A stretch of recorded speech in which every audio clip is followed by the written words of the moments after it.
I've been in China for a long time. Have been doing business here for a long, long time. How long time? My first time to China was in 1986. Ooh.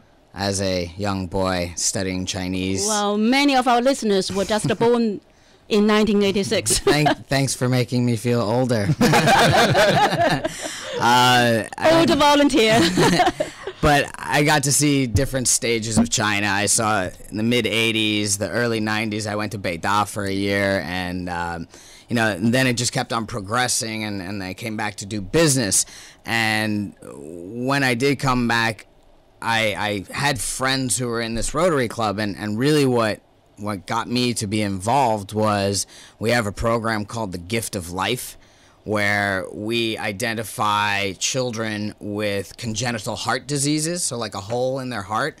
And generally these children's families are poor families, and they can't actually go out and get the surgery. So we sponsored these children. In the beginning, we had to send them to the United States to get surgery and get healed, and we would sponsor that whole trip along with one of their family members. And I remember very clearly one of the trips where these kids came back to Beijing, and before they went back to their hometown somewhere, they met with us. And the kid is a kid, and they don't really understand what's going on. But the parents of this child were just so amazed that a group of strangers, be it Chinese or foreign, it doesn't matter, just purely strangers, would take their time and their money to actually help their kid.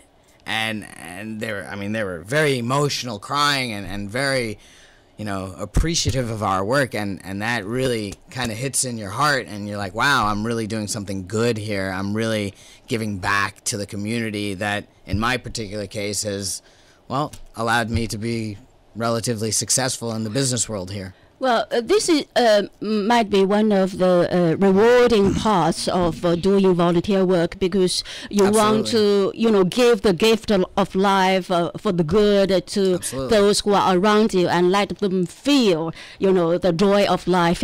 And what influences?